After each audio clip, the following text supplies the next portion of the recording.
నమస్కారం అండి. Welcome to future fortune channel. ఈ వీడియోలో మనం ధనుర్లగ్నం వారికి ఏ దశలు కలిసి వస్తాయి, మామూలుగా ధనుర్లగ్నంలో పుట్టిన వాళ్ళకి ఈ దశలు కలిసి వస్తాయండి అని తెలుసుకున్నందువల్ల ఉపయోగం ఏంటంటే, మనం ఏదైనా వ్యాపారం స్టార్ట్ చేసేటప్పుడు డెఫినెట్గా ఇది ఇంత ఇన్వెస్ట్మెంట్ చేయొచ్చా లేదా, ఈ దశ మనకి కలిసి వస్తుందంటే ఇంకొంచెం బాగా చొరవ తీసుకొని ఇన్వెస్ట్మెంట్ చేయొచ్చు అనే ఒక నమ్మకం వస్తుంది. కొంతమంది ఈ దశలో మనకు బాగలేదు కాబట్టి డెఫినెట్గా ఇన్వెస్ట్మెంట్స్ చేయడం అనేది చాలా ఇబ్బందికరమైన వాతావరణం కాబట్టి గమ్ముగా ఉండడం నయం, ఉన్నదాన్ని పోగొట్టుకోకుండా అనే పాయింట్స్లో ఆలోచిస్తుంటారు. ఈ దశలో మనకి వివాహ యోగం ఉంది, ఈ దశలో మనకి ధన సంపాదన చేసేదానికి బాగా అదృష్టం పట్టే అవకాశం ఉంది, ఇట్లాంటివన్నీ మనం ఆలోచిస్తుంటాం. అలాగే ఏ లగ్నానికైనా కూడా ఈ దశలు యోగిస్తాయి అని చెప్పే దాంట్లో మెయిన్ లగ్న పంచమ భాగ్యాధిపతుల దశలు బాగుంటాయి అనేది మనం శాస్త్రంలో చదువుకుంటాం. అయితే ప్రతి ఒక్క ఇప్పుడు మీ లగ్నానికి లగ్నాధిపతి గురువు, పంచమాధిపతి కుజుడు, భాగ్యాధిపతి రవి, ఈ దశల్లో మీ జీవితంలో ఖచ్చితంగా మంచి మార్పులు వస్తాయి, మంచి అవకాశాలు వస్తాయి, జీవితంలో ఎదగడానికి మంచి అవకాశాలు వస్తాయని చెప్పేసి మనం చదువుంటాము, వినుంటాము, జనరల్గా వింటుంటాం.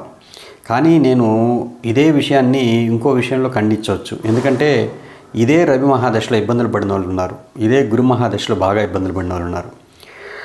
ఎందుకు అనంటే దీని వెనకాల ఉన్న మర్మం ఏంటి అని అంటే, డెఫినెట్గా మీకు కొన్ని సూత్రాలు తెలిసి ఉండాలి. ఏ జాతకంలో అయినా కూడా మనకి ఫస్ట్ ఈ లగ్నానికి వీళ్ళు పాపులు, వీళ్ళు శుభులు, వీళ్ళు తటస్థులు, వీళ్ళు డెఫినెట్గా బాధకాధిపతి, ఇలా మనకు తెలిసి ఉంటుంది. ఇప్పుడు మీ ధనుర్లగ్నానికి బాధకాధిపతి అయిన బుధుడే దశమాధిపతి కూడా అయ్యాడు.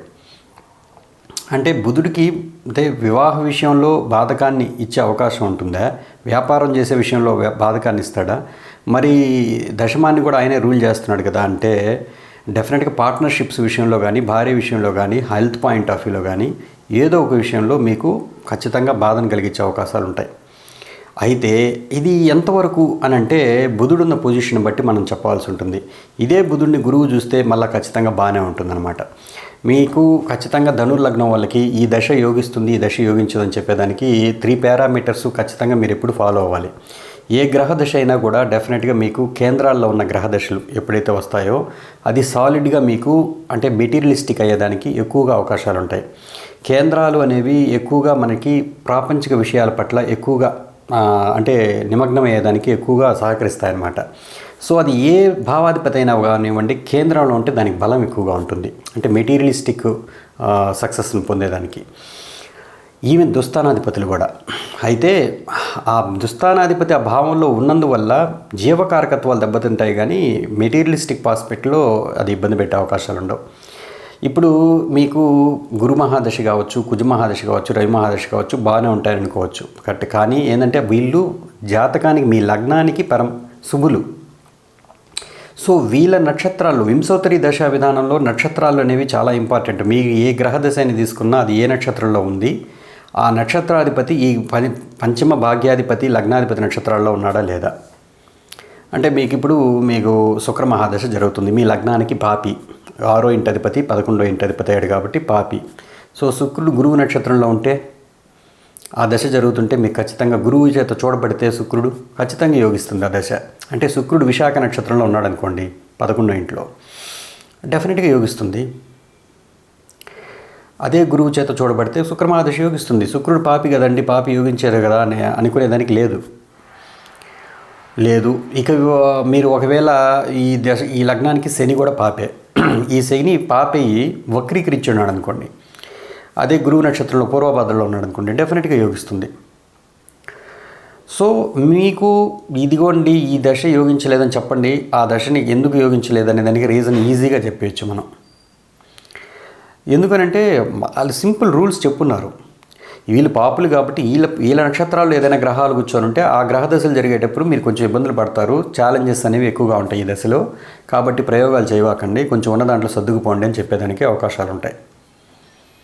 లేదండి నేను రిస్క్ తీసుకొని చేస్తాను, ఇదిగో ఈ పలానా ఇది చేస్తున్నాను అంటే అది నేను భృగునాడి సిద్ధాంతం ప్రకారం డెఫినెట్గా ఆయన ఏ అలైన్మెంట్ కోరుకుంటున్నాడో దానిలో ఆ భాగంగా మీరు కానీ స్టెప్స్ వేయగలిగితే, అంటే ఇప్పుడు 6వ ఇంటధిపతి ఉన్నాడు, 10వ ఇంట్లో ఉన్నాడు అనుకోండి, శుక్రుడే నీచపడ్డాడు.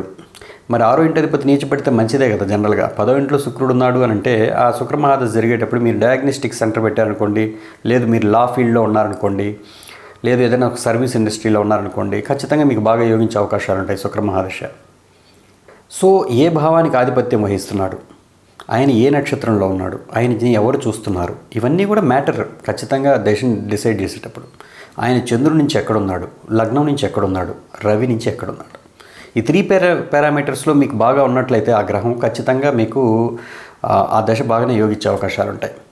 బేసిక్గా మీరు ఏ గ్రహాన్ని తీసుకునే ధనుర్లగ్నం వాళ్ళు మీ యొక్క ఆ దశానాథుడికి భాగ్యస్థానంలో కానీ పంచమంలో కానీ గురువు ఉంటే ఖచ్చితంగా ఆ దశ కొంతవరకు మంచి రిజల్ట్స్ ఇచ్చే అవకాశాలు ఎక్కువ ఉంటాయి.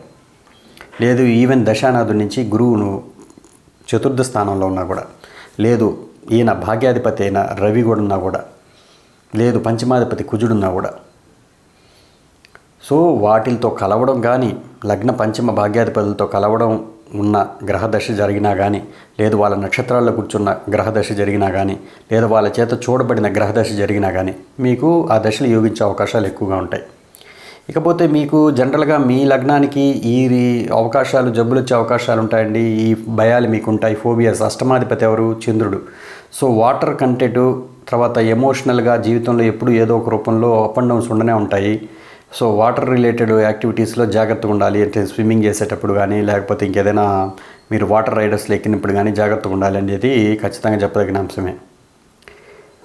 తర్వాత కఫం రిలేటెడ్, బాడీలో కఫం ఎక్కువైనందువల్ల కూడా ఒకసారి బాగా లావు వచ్చేస్తారు. సో స్వీట్స్ తగ్గించడం మంచిది. మీరు సహజంగా గురువుకి స్వీట్స్నే తీసుకుంటారు, ఫ్రూట్స్ని తీసుకుంటారు. సో మీరు ఎక్కువగా ఫ్రూట్స్ డొనేట్ చేయడం, లేకపోతే ఫ్రూట్స్కి సంబంధించిన జ్యూసెస్ తాగడం ఇవి మంచిదే. బట్ ఎక్కువగా స్వీట్స్ కూడా ఇష్టపడే అవకాశాలు వస్తాయి ఒక్కోసారి కొంతమందికి.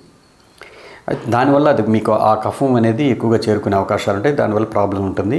ప్లస్ ఇంకొకటి 6వ ఇంటధిపతి 11వ ఇంటధిపతి శుక్రుడు అయ్యాడు కాబట్టి శత్రు రోగాల రుణస్థానంలో ఖచ్చితంగా శుక్రుడు ఉన్నాడు కాబట్టి యూరినరీ ట్రాక్ సిస్టమ్ ప్రాబ్లం అయ్యే అవకాశాలు ఉంటాయి. ఆ దశ జరిగేటప్పుడు చెప్తున్నాను ఇవన్నీ. దశ జరిగేటప్పుడు ఏ దశ జరిగేటప్పుడు ఎలా ఉంటుంది అనేది ఒక చూచాయిగా ఒక హింట్ ఇస్తున్నాను. పంచమాధిపతి దశ జరుగుతుందనుకోండి, కుజుడు దశ, డెఫినెట్గా ఆయన పంచమాధిపతి 12వ ఇంటధిపతి అయ్యాడు కాబట్టి మీరు ట్రేడింగు స్పెక్యులేషన్లో లాస్ అయ్యే అవకాశాలు వస్తాయి. అంటే దెర్ ఈజ్ అ పాసిబిలిటీ. లేదు ఆ దశలో మీరు మీ యొక్క అంటే మీరు వేరే స్థానంకి మారిపోయే అవకాశాలు ఉంటాయి.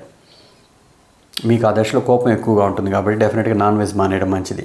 అసలు లగ్నమే మీది గురువు లగ్నం, అది సాత్విక ఉన్న ప్లానెట్ కాబట్టి మీరు నాన్ వెజ్ కంప్లీట్గా మానేయడం మంచిది మీ ఆరోగ్యానికి.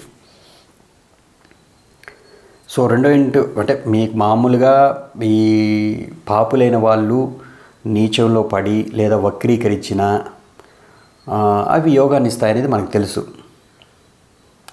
సో శుభులైన వాళ్ళు వక్రీకరించకూడదు.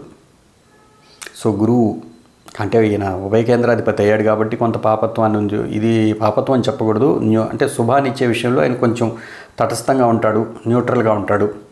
ఇంకేదైనా ప్లానెట్ సపోర్ట్ కావాలి ఆయనకి, కుజుడితో కలిసినా లేకపోతే రవితో కలిసినా మంచి ఫలితాలు ఇచ్చే అవకాశాలు ఉంటాయి.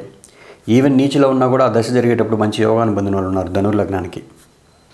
ఇది అంటే ఈ లగ్నంలో పుట్టిన వాళ్ళు ఖచ్చితంగా ఏవే ఆ రంగాల్లో ఎక్కువగా రాణిస్తారనే దాంట్లో మనకి బాగా తెలుసు. అంటే లా ఫీల్డ్ కావచ్చు, జ్యోతిష్కులు కావచ్చు, లేదు అంటే పోలీస్ శాఖలో కావచ్చు, లేదు సిఏ చేసిన వాళ్ళు కావచ్చు, లేదు ఎవరైనా కన్సల్టెన్సీస్ పెట్టిన వాళ్ళు కావచ్చు, జాబ్స్ ప్రొవైడ్ చేసేవాళ్ళు కావచ్చు, ఏదైనా ఒక సాఫ్ట్వేర్ ఇండస్ట్రీని కావచ్చు, లేదా ఏదైనా ఒక ఫర్మ్ పెట్టి ఎంప్లాయ్మెంట్స్ని ఇచ్చేవాళ్ళు కావచ్చు, వీళ్ళందరూ కూడా అంటే ఒక గురుత్వం అనమాట. మీ లగ్నమే గురు లగ్నం కాబట్టి మీరు ఒకరికి గైడెన్స్ ఇచ్చే పరిస్థితుల్లోనే ఉంటారు జీవితంలో.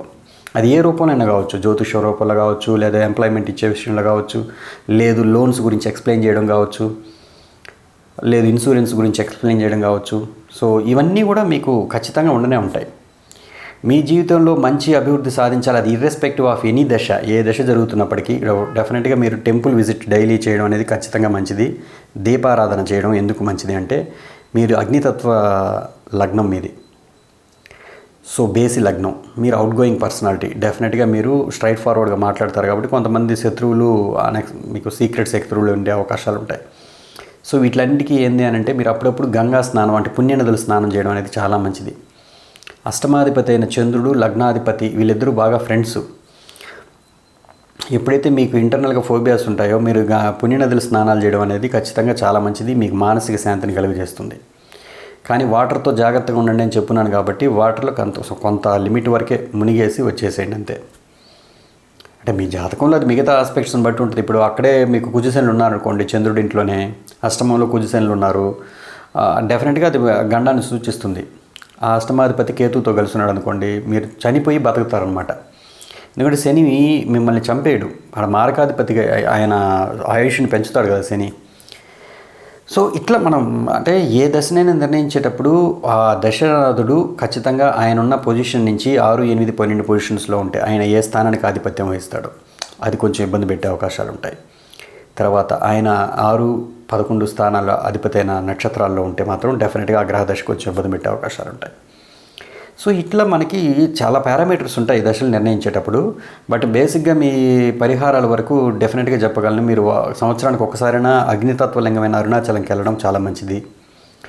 దీపారాధన, ఎక్కడైనా హోమాలు జరుగుతుంటే దాంట్లో పాల్గొనడం మంచిది. ఎందుకంటే మీ లగ్నమే అగ్నితత్వలింగం. మీరు డెఫినెట్గా మీరు అంటే వాల్యూ సిస్టమ్స్లో అంటే స్ట్రైట్ ఫార్వర్డ్గా చెప్పకుండా మీ బిలీఫ్ సిస్టమ్ అంటే ఎట్లా ఉంటుందంటే మీకు ఎప్పుడు కూడా నాకు డైరెక్ట్ సోర్స్ శివుడు ఉన్నాడు, నాకు ఆయనే చూసుకుంటాడు, మీ అందరితో మాకు పని లేదు అంటే సలహాలు ఇచ్చేవాళ్ళే కానీ తీసుకునే రకం కాదనమాట. ఎక్కువగా తీసుకుంటారు, ఒబీడియంట్గా ఉంటారు, బట్ అయితే కూడా ఫైనల్గా వీళ్ళదే యొక్క ప్రాబల్యం ఎక్కువగా ఉంటుంది. అది ఎందుకంటే వీళ్ళు ఆల్రెడీ పోయిన జనంలో ఇది లగ్నం ఫార్వర్డింగ్ మోషన్లో ఉంది కాబట్టి వృశ్చికం తర్వాత ఈ లగ్నం వస్తుంది కాలపురుషుడి చక్రంలో. మీరు కంప్లీట్గా పోయిన జన్మ స్మృతుల నుంచి ఇప్పుడు కొత్తగా మార్చే ఒక జన్మ అనమాట ఇది, మిమ్మల్ని మీరు మార్చుకునే ఒక జన్మ. ధనుర్లగ్నం వాళ్ళు చాలామంది నేను చూశాను ఏంటంటే వాళ్ళు ఎక్కువగా ఏదో చెప్పాలని, ఏదో నలుగురికి ఉపయోగపడే వంశం చేయాలని తాపత్రయపడుతుంటారు. డెఫినెట్గా వాళ్ళు ఆ విషయంలో అవతలలో అడగకపోయినా సలహాలు చెప్తుంటారు. కొంతమంది దాన్ని ఇంకో రకంగా తీసుకోవచ్చు కానీ బట్ వాళ్ళ మనసు మాత్రం మంచిగానే ఉంటుంది జనరల్గా. సో ఇది జనరల్గా మనం చూస్తుంటాం పీపుల్ని. ఇది ఎంతవరకు నిజమో అనేది కొంతమంది జాతకాల్లో అంటే నేను ఇన్ని సంవత్సరాల అనుభవంలో కొన్ని చూసిన తర్వాత చెప్తున్నాను. మీకు ఏ లగ్నాల వాళ్ళతో ఫ్రెండ్షిప్ బాగుంటుందని అంటే 9వ లగ్నం వాళ్ళతో డెఫినెట్గా బాగుంటుంది. సింహ లగ్నం వాళ్ళతో, లేకపోతే మిథున లగ్నం వాళ్ళతో, ఈవెన్ కన్యా లగ్నం వాళ్ళతో, ఈవెన్ మీకు లాభస్థానాధిపతి తులా లగ్నం వాళ్ళతో కూడా ఈవెన్. ఎందుకంటే ఏ లగ్నంకైనా కూడా 9, 10, 11 లగ్నాలతో బాగుంటుంది అనమాట ఫైనాన్షియల్గా. సో ఇది మీకు మెయిన్ అనమాట. బేసిక్గా ఈ లగ్నం వాళ్ళతో ఇబ్బందులు ఉంటాయని నేను చెప్పుకునేదాన్ని కూడా. కర్కాటక లగ్నం తీసుకుంటే ఆయన మీకు అష్టమాధిపతి అయినప్పటికీ మిత్రుడయ్యాడు. But there is a possibility for some అంటే ఇన్సిడెంట్స్ కొన్ని నెగిటివ్గా జరిగే అవకాశాలు ఉంటాయి. లేదు వృషభ లగ్నం వాళ్ళతో తీసుకోండి, 6వ అధిపతి ఆయన శుక్రుడేమో రాక్షసుడికి అధిపతి, ఈయనేమో దేవతలకు అధిపతి. అందుకని ఈ 2 లగ్నాల వాళ్ళకి కొంత ఇంపాక్ట్ అనేది ఇబ్బందిగా ఉంటుంది.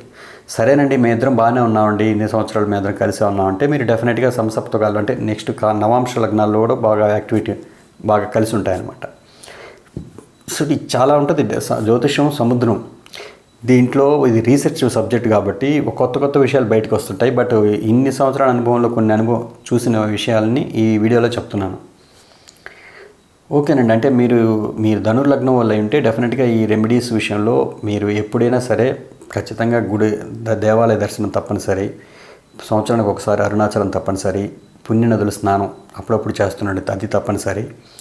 డెఫినెట్గా మీరు అంటే దేవాలయ ప్రతిష్టలు లేకపోతే ఇంకెవరైనా ఏదైనా వచ్చి అడిగినా కూడా దానికి సంబంధించిన విషయాల్లో మీరు హెల్ప్ చేయడం, సర్వీస్ చేయడం చాలా మీ యొక్క అభివృద్ధికి ఖచ్చితంగా అది బాగా దోహదపడుతుంది. ఇకపోతే మీకు పర్టికులర్గా ఈ కలర్స్ కలిసి వస్తాయండి ఈ దాని అన్నప్పుడు ఎల్లో, డెఫినెట్గా గురువుకి ఎల్లోనే. మీరు ఫ్రూట్స్ ఎక్కువగా తింటుండండి, బాగా ఆరోగ్యానికి మంచిది మీ జాతకానికి పర్టికులర్గా. అంటే ఆల్రెడీ తింటారు చాలామంది, స్వీట్స్ తిని కొంతమంది లావు వచ్చేస్తారని చెప్పాను ఇంతకుముందే. ఇంకోటి ఎప్పుడు ఓపెన్గా ఉండే ప్లేసెస్ని ఇష్టపడే అవకాశాలు ఉంటాయి. సో హౌస్ కూడా ఎక్కువగా దేవాలయ బొమ్మలు అంటే ఎక్కువగా దేవుడి చిత్రపటాలు ఉంటే బాగుంటుంది మీ ఇంటికి వాతావరణంలో. దగ్గరలో నది ఉన్నా కూడా సముద్రం ఉన్నా కూడా అప్పుడప్పుడు నది స్నానం చేయడం అనేది చాలా మంచిది. ఎందుకంటే మీకు 4వ ఇంటికి అంటే సుఖస్థానానికి అధిపతి మీనమైంది. మీకు సుఖాన్ని కలగాలన్నా లేకపోతే ఏదైనా చేయాలన్నా కూడా డెఫినెట్గా మీరు అప్పుడప్పుడు కొంచెం నది పరివాహక ప్రాంతాలకు వెళ్ళడం, సముద్ర స్నానాలు చేయడం ఇది చాలా మంచిది. సో ధనుసు లగ్నం వాళ్ళకి ఇవి బాగుంటాయండి, ఈ దశలు బాగుంటాయని చెప్పేదానికి ఏ పారామీటర్స్ యూస్ చేయాలనేది ఈ వీడియోలో వివరించాను. మీకు అర్థమైందని అనుకుంటానండి. నమస్కారం, మీ రాజేష్.